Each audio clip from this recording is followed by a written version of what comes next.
Hello and welcome back.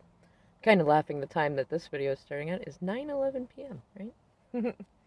And what I was talking about is getting to a place where you genuinely appreciate any karmic third parties that have been brought into your vibration or your twins, whether you have a lot of interaction with them or not. And what happens is as you as you learn to give them grace and appreciate them and love them unconditionally, what's funny is two things happen. One, you usually cannot get there until you have genuine appreciation for yourself and you accept and embrace your own darknesses, and you learn the lesson that I talk about a lot of: embrace the absurd, right? Because a lot of times it can feel like, how absurd is that? How could I ever like somebody like that? Even if I did stuff like that in the past, I'm not doing it now, and so how could I like someone like that? But just bear with me, because if they are your reflection, if they are your Lady of the Lake challenge, and the only way to release the whole situation is to love yourself, and then you end up loving them, and vice versa. Oftentimes we cannot love ourselves until we can love those around us that do things that we don't like and that reflect parts of us that we don't like, and vice versa. And so you both need it for your own healing and in order to help release them.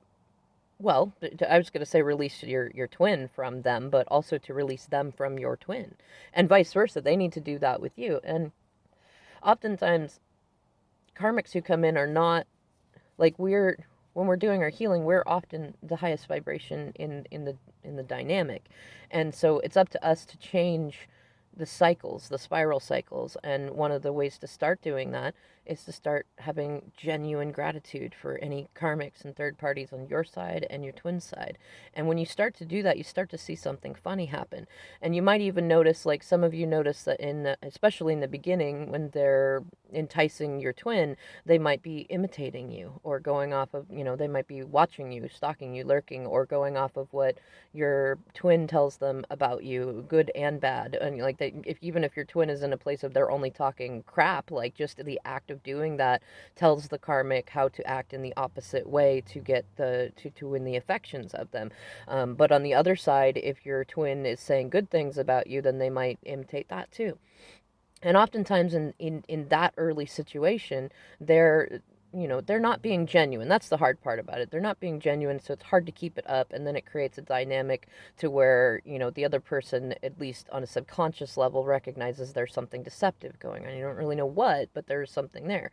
And also that can happen with you and your twin, or even soulmates or other people that you get in with. If you're not genuinely being yourself, it's noticeable. Even if you don't even know that you're deceiving yourself, you could tell. And you could tell that with your twin too. Sometimes you go, man, they're like lying to themselves. But what do you do until you know, right?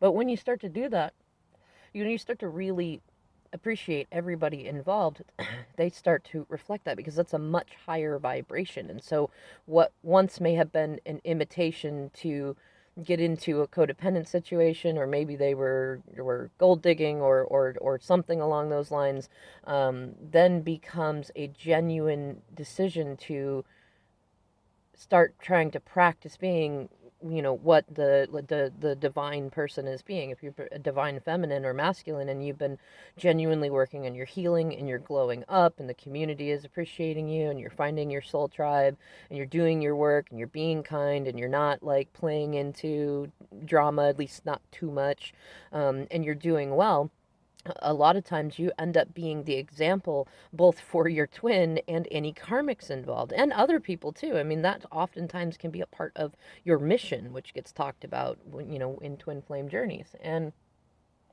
it's funny because when the separation started for me and my DM, I went and did a reading with a tarot reader that I've been seeing for a while, I really appreciate. And I thought to ask, like, what was the either the optional or the meant to be contract between me and his third party karmic. And she was saying that I was meant to be an example, because there are a lot, and not just to her, like to a lot of people, but it's just kind of a natural consequence of it, and of my own journeys and the things that I would choose on my own. And like, I've chosen to pretty much stay single. Like I said, I did call in some third parties in the beginning, but I still couldn't even go there. I never really even wanted to. I was trying to push myself to be somebody that I wasn't, and that did create an energy of deceptiveness that created a rift between me and my twin, and reflected him being deceptive too, which is, it is what it is. But um, like the tarot reader had said, like, choosing the things that I'm likely to choose, assuming we continue in the path that we're on, like, I provide an example for a number of people of how to learn self-love and healthy independence, not hyper independence or toxic independence, but healthy independence, which you have to be able to get to healthy independence, especially if you've been codependent, which is where I was, before you can get to interdependence, which is the healthy middle ground that you have in relationships where you're not like too needy or not needy enough, where you're not like dismissive avoidant or anxious attachment or disorganized or rad or any of that, where you have healthy emotional availability and viewpoints about things. And that the karmics, and there's not even just one, there's many, but they were to see an example of that, and I really liked that since the beginning. It really changed things, and then spirit was bringing me signs of the lady of the lake thing. I was like, oh, like this is a reflection of me, and I have been in those places. I've done many of the things that she's done, and including being the kind of person to just like try to take care of everybody, and then to give in on my own needs and then get really worn out and tired, and then end up like, getting at everybody else. And for me to have, been working on my healing and glowing up and doing what I'm doing and still be very loving and kind to everybody, but with, or it's not but, and with healthier and healthier boundaries that are flexible without being porous, and firm when they need to be, but able to be opened back up when the moment is right. And in doing that, I provide an example that you don't need a partner to feel fulfilled or to be successful or to be liked or to be seen as a good person or anything like that. And what I find more fun, really, actually, the more I've gone on with this journey, is that I don't need that to be true. And I still see confirmations of it all over the place, even especially when I'm least looking for it. There's going to be another video soon.